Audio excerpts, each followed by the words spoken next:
जीनत तो झूलों वाली साइड पर चली गई और वह यानी कि आफिया स्टिक के सहारे वॉक करने लगी।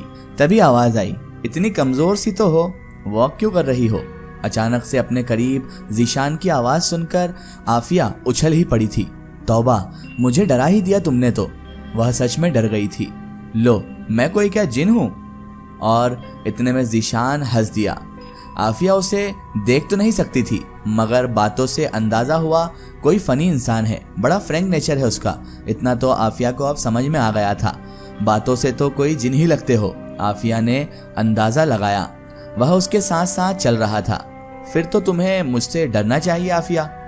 मैं भी चुड़ैल हूं, मैं क्यों डरूं तुमसे? वह उल्टा उससे सवाल कर गई। हाय, वो एकदम उछला। तुम चुड़ैल हो? मुझे पहले ही शक था तुम पर। वह डरने की एक्टिंग कर रहा था। आफिया उसे अब तंग होने लगी थी। अजीब चिपकू था।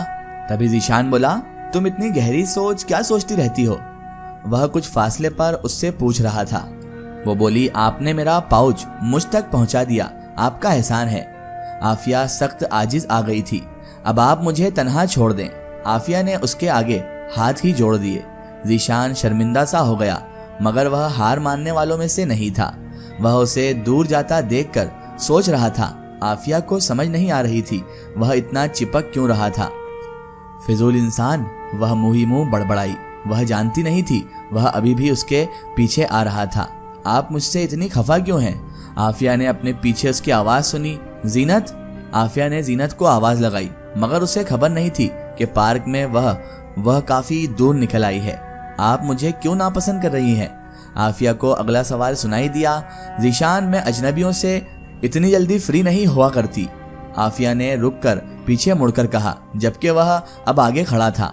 मैं इधर हूँ। आफिया फौरन आगे मुड़ी। आप एक जगह ठहर नहीं सकते क्या? वह जैसे जज आ गई थी, यानी कि वो चिढ़ गई थी। जीशान का कहकहा बहुत गूंजदार था। मुझे एक जगह नहीं ठहरा जाता। वह बेचारगी से गोया हुआ। तभी वो बोली, अजीब मखलूक हो। आफिया को भी हंसी आ गई। बहुत खूबसूरत हंसी है आपकी, हंसती रहा करें आप, उदास क्यों रहती हैं? आफिया उसकी पहली बात पर थोड़ा जज्बज हुई, मगर उसकी दूसरी बात पर बोल उठी। एक लड़की जिसके पास आंखें थी मगर अब वह अंधी है, सोचो जरा उसके दिल पर क्या बीतती होगी। वो एकदम उदास हुई। अच्छा ये बात? वह कुछ देर को रुका। बहुत से लोग हैं जिनके पास हाथ नहीं, पाँव नहीं, जुबान नहीं, बहुत सी नेमतों से महरूम है लोग, मगर फिर भी अल्लाह का शुक्र अदा करते हैं। अल्लाह जो करता है बेहतर करता है। जीशान ने उसे रसान से समझाया। वह बिल्कुल खामोश हो गई और न जाने क्यों एक अजनबी के सामने रो पड़ी। अरे प्लीज चुप हो जाए। वह उसे चुप करवाने लगा। जानता हूं मैं, ये गम बहुत बड़ा है, लेकिन इस गम को लेकर आप कब तक उदास रहेंगी? कब तक ऐसे रहेंगी? आगे बढ़ने की कोशिश कीजिए। जीशान ने उसे दिलासा देना चाहा। न जाने क्यों आफिया को ये बंदा सही नहीं लगा। बेशक वह उसे हमदर्दी जता रहा था, मगर आफिया को उस तरह किसी अजनबी का दिलासा देना अजीब लगा। वह खामोश हो गई। आफिया से पूछने लगी, क्या आप मुझे जीनत तक छोड़ देंगे? आफिया ने उसे कहा, जरूर जरूर, क्यों नहीं। अब जो भी था, आफिया को मजबूरन उसका हाथ थामना पड़ा। आफिया को ऐसा लगा उसने अंगारा छू लिया हो। आफिया ने झटके से हाथ पीछे किया। तुम्हें तो इतना बुखार है, आपका हाथ तो इस कदर गर्म है। आफिया के मुंह से बेसाख्ता निकला, अरे नहीं, बस आज ही ऐसा हो रहा है, बुखार नहीं होता मुझे। जीशान ने लापरवाही से कहा। आफिया हैरत ज़दा थी, ऐसा तपता हुआ हाथ और इस तरह लापरवाही। वह दोनों चलते हुए जीनत के पास आ गए। जीनत अभी अभी झूला झूल रही थी। आफिया ने जीनत की तरफ हाथ बढ़ाया। चलो जीनत। वह जीनत का हाथ पकड़े चल दी। आफिया को रास्ते में बार बार एहसास होता रहा कोई उनके पीछे है। उसका दिल सारे रास्ते घबराता रहा, यहाँ तक कि घर पहुंचकर भी उस पर यह एहसास हावी रहा कि कोई यहाँ तक आ गया है। जीनत घर आकर कार्टून लगाकर टीवी देखने लगी। टीवी के आगे बैठ गई। आफिया थक चुकी थी। वो अपने और जीनत के मुश्तरका यानी कंबाइन कमरे में आ गई। आंखें मूंद कर वह बेड पर दराज हो गई यानी लेट गई और क्षण से वह उसकी आंखों के आगे आ गया। आफिया ने झट से आंखें खोल दी। वो उसे सोचना नहीं चाहती थी, मगर हमेशा उसके तसव्वुर में वह चला आता था। आफिया ने कभी उसे बताया नहीं वह उसे पसंद करती है। मौका ही नहीं मिला, आंखों का हादसा हो गया, सब कुछ खत्म हो गया। अब उसकी मंगनी भी हो चुकी थी। उसकी फुप्पो का बेटा जैद, वह उसे अब भूल चुकी थी, मगर न जाने क्यों आंखें बंद करते ही उसका चेहरा आंखों में क्यों समाया करता था। आफिया को एकदम रूम में अपने अलावा किसी और की मौजूदगी का एहसास हुआ। कौन है? आफिया ने पूछा। आफिया को किसी की सांसों की आवाज सुनाई दी। जीनत? आफिया को लगा जीनत है, मगर खामोशी छाई रही। और फिर आफिया को कुत्ते के गुर्राने की आवाज सुनाई दी। आफिया का दिल उछलकर हलक में आ गया। आफिया को स्टिक उठाने का भी ख्याल नहीं रहा था। बेड से उतरकर उसने बाहर दौड़ना चाहा और मुंह के बल जा गिरी। आफिया के मुंह से चीख बुलंद हुई, अब्बा जान! इतने में अब्बा जान और माई फातिमा आफिया के रूम में भागे चले आए। आफिया मुंह के बल गिरी रो रही थी। अब्बा जान तड़प कर आफिया के पास पहुंचे। आफिया बेटा क्या हुआ? अब्बा जान तड़प उठे थे। आफिया तड़प कर बोली, अब्बा। आफिया के मुंह से खून रवा था। अब्बा जान रूम में कोई है। वह अब्बा जान के गले से लग गई थी। कौन बेटा, कौन है रूम में? अब्बा जान ने रूम में चारों तरफ दिखा।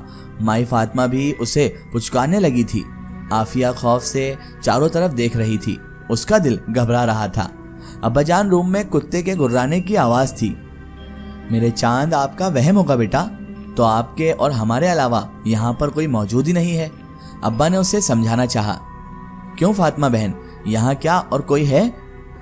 अब्बा जान ने उनसे तस्दीक करवानी चाहिए, मगर आफिया यकीन जहानी नहीं कर पा रही थी, क्योंकि उसे खुद आवाज सुनाई दी थी, वो भी कुत्ते के गुर्राने की। अब्बा जान यहाँ से चलें, यहाँ कुछ है। वह बहुत खौफजदा थी।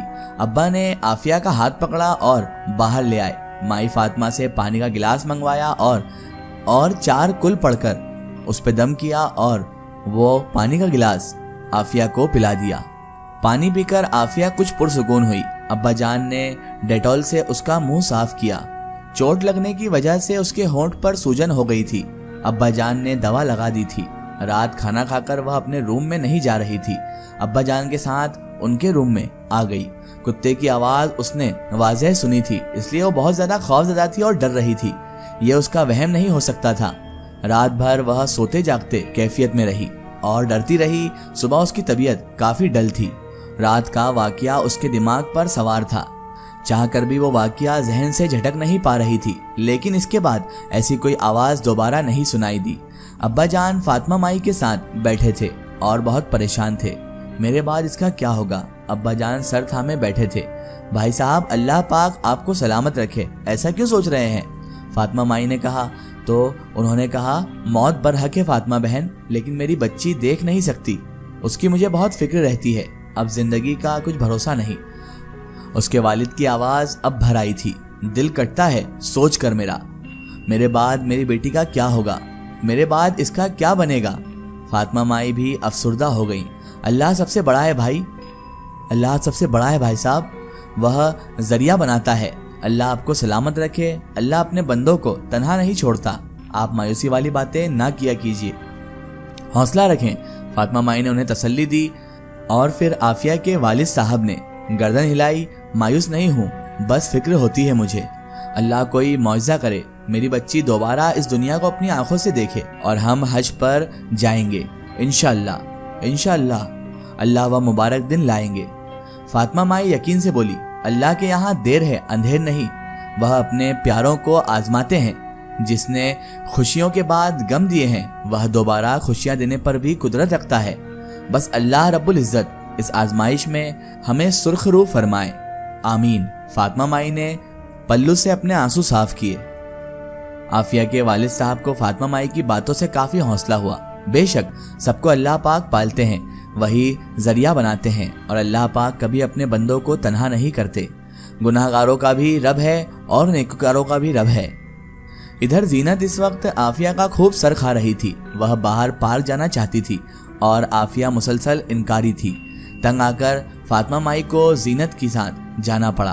फातिमा माई आफिया को तन्हा छोड़कर जाने के हक में तो नहीं थी, मगर जीनत की जिद के आगे हथियार डाल दिए।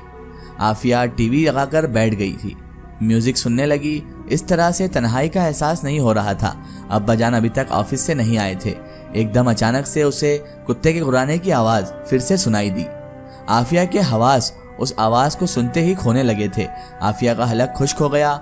उसने हिम्मत मुश्तमाई की और पूछा, कौन है? तो उसके बाद आफिया को सांप की फुंकार सुनाई दी।